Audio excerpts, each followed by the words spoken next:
Hey. Okay, just getting this all set up.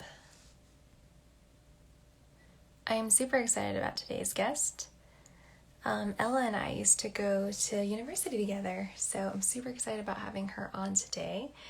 She's going to be talking about a very passionate topic, and it's all about taking the leap into entrepreneurship. So this is going to be really good.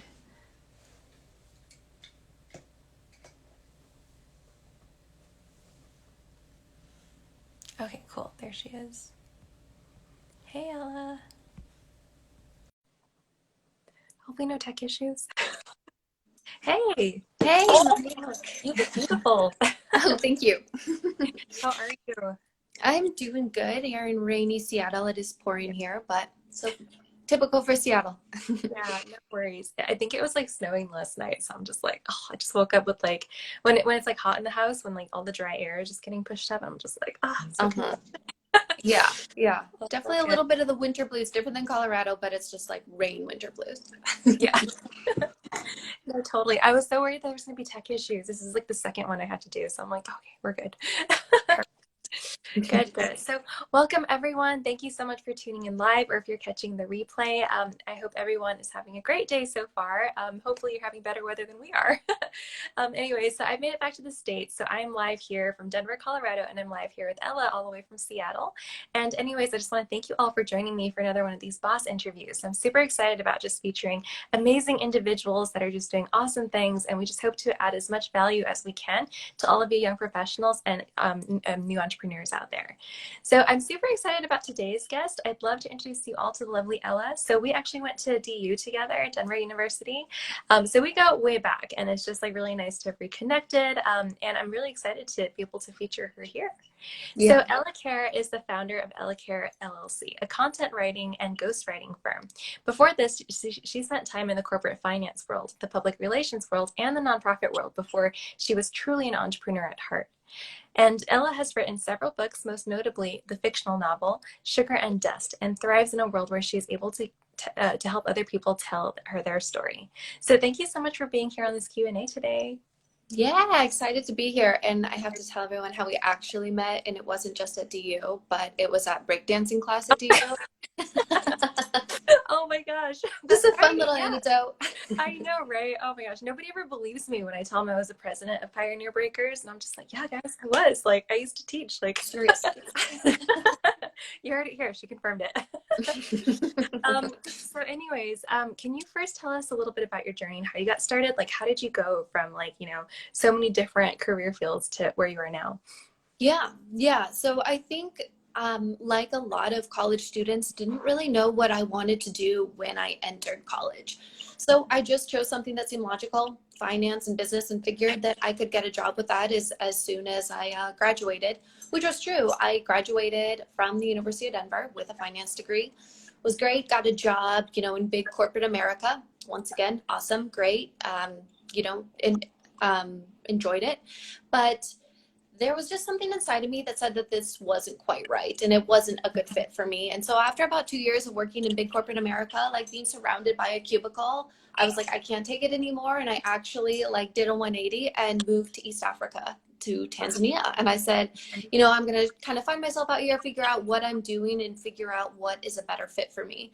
And it was really out during my time abroad and kind of exploring and figuring out what I like doing that I discovered that I'm really passionate about writing and helping other people tell their stories.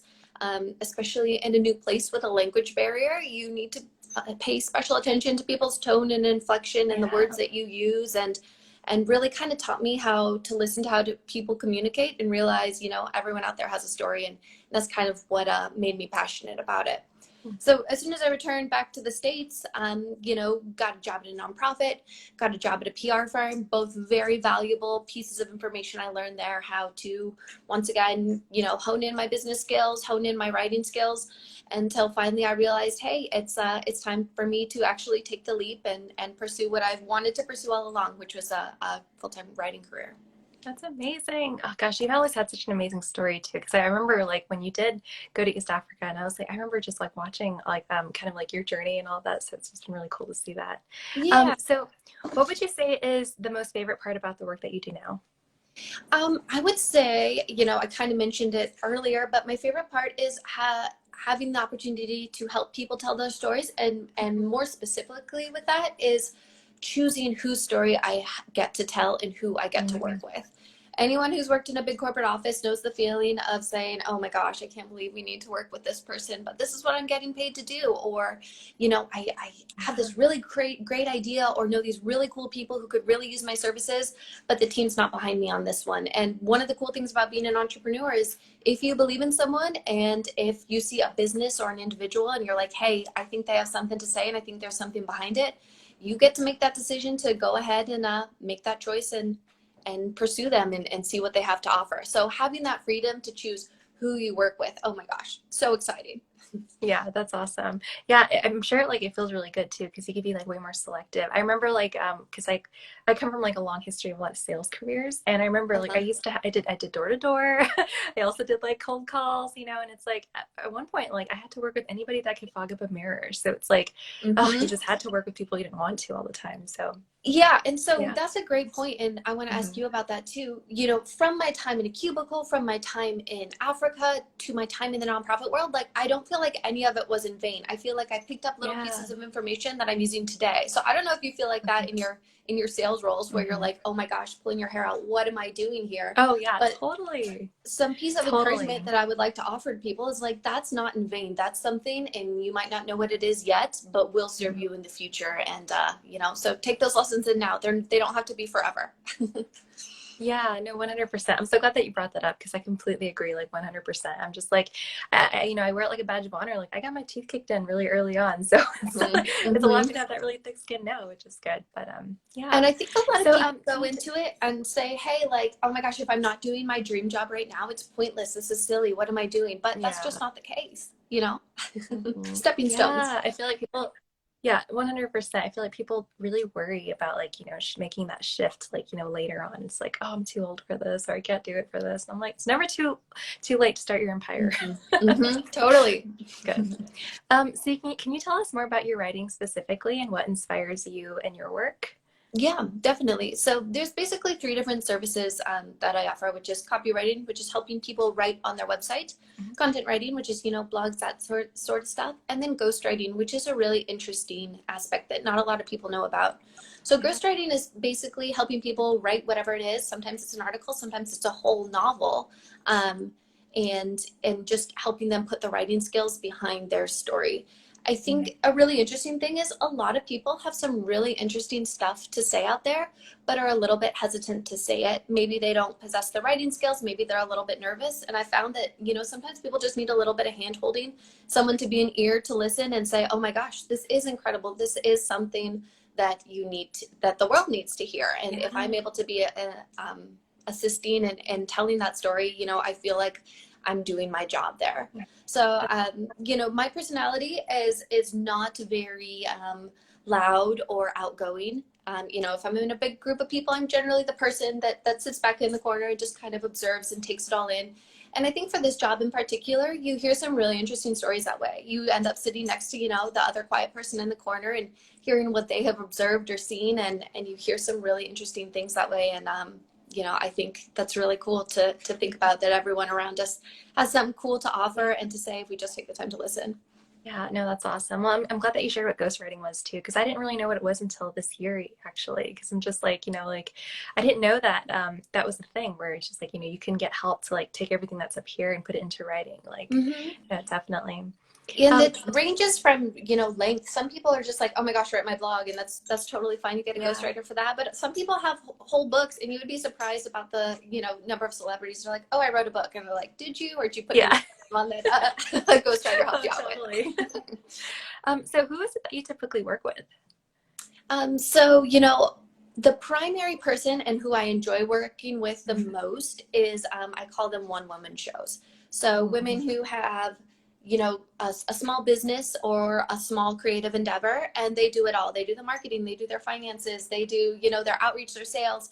And, I kind of help them create their story, whether it's the brand or on their website or their blog or whatever that might be. Those are some of the people with some of the coolest stories. So that's really who I enjoy working and highlighting, and also someone that I identify with. I know what it's like to be a one woman show and having to make Yeah. all the decisions. So if I'm able to help someone out, then that's awesome. I love Yeah, that. no, totally. Well, so and for any boss babes like watching this replay, like you know who to call. Yeah, totally. So I'm super excited about today's topic as well, and I'm definitely like super passionate about entrepreneurship and taking the leap and going after your dreams. But I know it can be really scary for some people to like really make that commitment to take that leap. How did you overcome that fear and eventually take that leap? So I don't know if you have heard this quote before, but it's by an actress and activist named Ruby Dee. And she has this quote that says, "Lord, make me so uncomfortable that I do the very thing that I fear." And Mm, I have felt this so much time after time in previous jobs. I was never comfortable. I was in a stable job with good yeah. insurance, good benefits, knew when my next paycheck was coming, and I never found myself to be comfortable or at peace with wherever I was. And I really think that that was a sign from whatever you want to call it, God, the universe, whatever it Yeah. might be, saying, hey, this is not the position that you are supposed to be in. You're supposed to be creating something different or more than this. And that's not saying the position you are in is wrong, but there's a reason that you're uncomfortable right now. So I guess my encouragement for people who are a little bit hesitant in making the leap is, if there is that feeling of discomfort or unsatisfaction or whatever it might be, it could be there for a reason, and that could be, someone or something telling you, hey, go ahead and make this leap because there is something bigger out there for you. Yeah. Yeah, no, I think that's awesome. Thank you so much for sharing that. Yeah. So, for people that are on the fence, like they feel that calling and they know they should do this. What are your top three tips for starting to overcome that fear and going after what you want? Yeah. So this is a tough one because I generally I'm more of a impulsive person that when I feel it, I go ahead and go ahead and do it. So I had to give some thought into what these three tips would be. But I would say tip number one is, if you even have an inkling that there's something that you could be doing different in the Mm, future, go ahead and prepare now. I know I for love me that. at the start of 2020, before we knew how hectic and crazy it was Yeah. going to be, I had said, I am going to write one newsletter.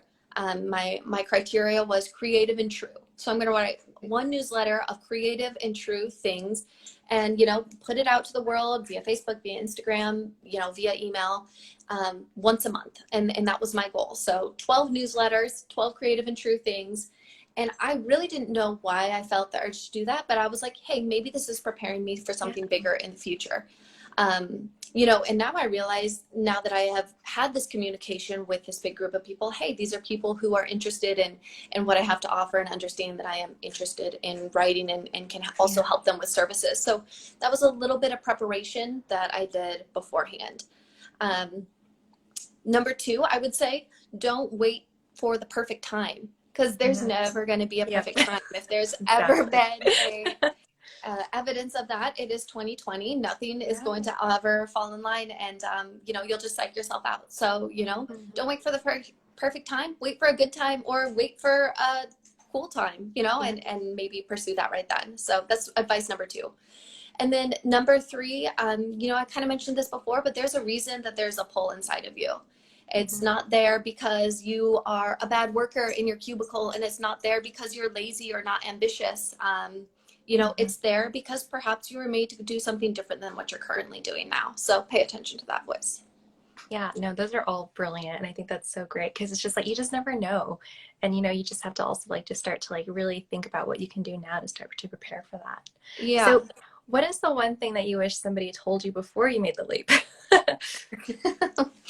I think that the thing that I wish people had told me, and of course, all in good nature, but people gave me a lot of warning. This is going to Mhm. be really hard. This is Yeah. going to be really scary. You're not going to make some money for a while, and you might need to give up, and 8 out of 10 small businesses fail, and all this stuff.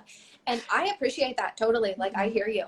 But I wish people would have also told me, this could also be really awesome and really sweet and Yeah. better than you had ever imagined. Oh, And that's, one of the things that I've experienced right now. I think as humans, we're all so accustomed to looking out for Mhm. each other and making sure, Yeah. you know, no one falls flat on their face, and we Yeah. don't want to see anyone fail. So we give them those warnings. But there is a chance that if you do go ahead and take that leap, it's going to be pretty awesome. So for Mhm. anyone debating it out there, yeah, it's scary. Yeah, it's hard. Yeah, there's some sleepless nights, but there's also a chance it's going to be better than you ever thought. Yeah. So don't let the negative things deter you. There's positive things out there. We Well, just don't that's talk about them as awesome. much. So what would you say are your favorite things about entrepreneurship right now? That's a tough one. I would say, I think it's really exciting. There's a big difference between working on a weekend for yourself and Yeah. working on a weekend for a boss or a big Yeah. company, So true. and seeing those results come back to you in whatever that is, whether it's in clients who are satisfied, whether that's a monetary value, or whether that's people reaching out to you and say, hey, you've inspired me in X, Y, and Z. And, that comes back directly to you, and you're not just benefiting Mhm. a giant organization that never feels Mhm. that. Yeah, exactly. I love that you shared that because it's just like, when I think about like working on the weekend and stuff too, like, when you brought up that example, it's like I'm building my dream, not somebody else's. Like, Yeah, yeah. yeah. And I don't know about you, Monique, but before you started your whole thing, but like I was working on my own stuff on the weekends anyway. I was doing my Yeah. own Yep. creative writing, my own pursuing whatever. So we're in the same Yeah. position, but now it's just my full-time dream. Exactly. No, 100%. Because it's just like I would literally do it like whenever I found the time Uh-huh. to work on my Hmm. own stuff. So yeah, no, very Yeah. good. So for some people, what if the one thing that's holding you back is that, you're unsure about what you want to do? Like, what if you don't really know what you're passionate about doing? And like you said, it's like, how do Hmm. you even find out, like, what that could be? Any tips for trying to figure that out? I, especially now when it's more difficult to go out and meet people and talk with Hmm. people, it proves to be very lonely and an isolating time. But there are resources out there, and I think my encouragement would be go ahead and try something new. And it's okay if you look a little silly doing it and feel a little funny doing it. Facebook has a group for literally everything in the whole Yeah. planet. It's so there's, women entrepreneur groups. There's, small businesses for writing groups. There's small businesses for craft groups. There's a friend of mine recently joined a knitting group, and she's never knit in her life, but found she had some extra time on Wow. Tuesdays, and that's when they met. Go ahead and figure out what you like and what you don't like. Hmm. And I think, in our age of social media, we feel very pressured to do things that we can share. Hmm. um, you don't need to share all these things. if, Yeah. if your knitting doesn't turn out excellent, if your cooking class isn't great, if you realize it's not for you, that's okay. That was something Yeah. that you tried, and you realized it wasn't a good fit, and you moved on from it, and used that as a learning lesson. So I would Yeah. say just take advantage of those times, and also don't be afraid to reach out to people. I know Hmm. Monique and I hadn't spoken for a few years, and Yeah. shot an email, or maybe it was a Facebook message. I was like, oh my gosh, let's catch up. We haven't talked in Yeah. so long, and No, it's just been totally. really cool. People are really receptive to that, I think. Yeah, and it just makes it so much easier to be able to connect with people too. So it's like it's definitely not as hard and scary as it used to be. Uh-huh. Hmm. Yeah, definitely. And I personally am always like a little bit worried. They're like, oh, we haven't talked in so long. They're gonna think this is so weird. They're totally not gonna think it's weird. They're gonna be Yeah. like, yeah, let's talk. Hmm. Let's exchange ideas and see what you're doing and how I can help you out or bounce some ideas off of you. Yeah, so true. And you can totally have fun with it too. I mean, like, I'm not gonna lie, like my partner and I tried to do like, cooking Yeah. via Pinterest, and we've had a lot of Pinterest fails. So That's a all big good. market. Pinterest fails. Have you seen those photos? Oh my, Yes, so yes. funny. You totally have fun with it. Okay, so what about like right now? So I know like obviously this year has been very trying and turbulent. Entrepreneurship can also be a bit lonely, and we can't find people. And I know you mentioned joining groups and stuff, but what are some other ways you can stay motivated? For me personally, keeping a really tight schedule is Mm-hmm. very important to me. So I am a morning person. I wake up really early to get a lot of my writing done, but then I also allow myself to quit around 3 p.m. if I'm able to. Mm-hmm. So just kind of having that cold, hard schedule keeps it so I'm focused, on my work, and it doesn't overwhelm me and consume me and, make me feel particularly lonely. So I would say, keeping a hard schedule, getting outside when you can, calling friends Yeah. when you're feeling sad or lonely. I mean, all very generic advice, but I think it's important we just keep reminding ourselves and checking in with people that we know either live alone or have that tendency to be lonely, making sure they're Mhm. doing okay. Yeah, no, I love that. Thank you so much for sharing that. Because I think, like, yeah, this year has definitely just been like crazy, but it's like we still crave like those human connections. And it's nice Mhm. that we do have this technology to be able to like be face to face, kind of like, Yeah, even yeah. if it's virtual. But yeah, no, it's really And I good. think another thing is, I think people are hesitant to say, hey, I'm lonely or I'm struggling right now or I'm feeling a little Mhm. bit discouraged. Kind of like it's awkward in theory to reach out to someone. It's awkward in theory Mhm. to tell someone that, but at the same time, you might find people identify with you more than you ever anticipated. And they say, Mhm. "Oh my gosh, me too. Let's talk about it. Let's grab a FaceTime. Let's, Yeah. watch a movie together via FaceTime or whatever Right. it might be, and finding connection in that way."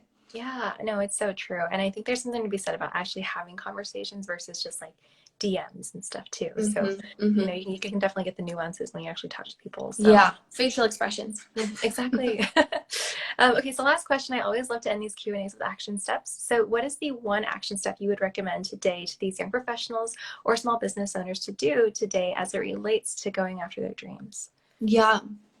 I think that the one piece of advice that I would give to everybody is what is the one thing that you can do? And, you make your own schedule, whether it's daily, whether it's weekly, that furthers your dreams. For Mhm. me, I was on more of a daily schedule. I needed to write one paragraph every day. And that was it, just Mhm. one paragraph. Usually in the morning when I had a Yeah. full-time job before work, write one paragraph. If I Mhm. couldn't find time to write that day, maybe it was something else. Maybe it was, okay, I'm going to reach out to one writer who really inspires me and let them know. I'm going to read one chapter in this book that I think will further my skills. What is that? Mhm. Just keeping that, what your goal is in mind and doing one intentional thing every day makes it a little bit easier to get to your goal. Mhm. Another piece of advice that someone had given me in writing books that I think is excellent advice for everything in life: don't edit your first draft. In other words, don't make sure everything is perfect right at the start. Just go there and do it, because you know what? The truth is, it's a lot easier to go in and add details to a big project that you're working on that Mhm. you kind of have the structure for than to go ahead and finish a project that's like 10% done, but that 10% is like perfect. Mhm. So if you're Yeah. doing a small thing every day, don't let it be perfect. Just keep on that schedule, and soon see what that leads to. No, thank you so much. That's so powerful because it's just like, to your first point, it's just like you're just still moving that ball forward, but you're doing it so intentionally that's still going to make progress towards your bigger goals. And we don't strive for perfectionism. I know that's really, really hard, but we have to try to like not strive for perfectionism. So Right. I'm glad that you brought that up too, because done is better than perfect. So Yeah. And yeah, perfectionists often don't get a lot done, and at yeah. least, in the entrepreneur world, you got to be okay with, okay, let's get this out here right now. Exactly. No, so true. Well, thank you so much for joining me and just sharing so much about your story and your wisdom. And this has just been awesome. And it's just been really nice to hear more about, like, where, everything started for you and then just more about your advice. Yeah. So for people, oh, do we freeze? Are we back? I'm here. Okay, cool. We're back. Sounds good. So for people with more questions or if they're interested in working with you, how can they get in touch with you? Yeah. So feel free to follow me on Instagram. I know Monique is pinned it at the bottom there at Ella Kerr Writes, or my website is Ella Kerr, ELLAKERR.com. And yeah, let's talk. Even if it's just, hey, I want to tell you a little bit about my story, I'm all ears. I love that kind of stuff. Yay, sounds good. Well, excellent. Thank you so much. And if you're tuning in live or catching the replay, thank you so much for being here. And as always, let me know your thoughts and feedback, or if you'd like me to have Ella on again sometime. Any final thoughts from you, Ella? Good luck. Go out there and be brave. Love it. Yay. Well, Thanks, thank you Monique. so much. Hope you have a great rest of your day. And I hope you have a better day too, because like I know it's been freezing here too. Stay Sounds warm. good. All right, girl. Talk to you later. Bye. Bye.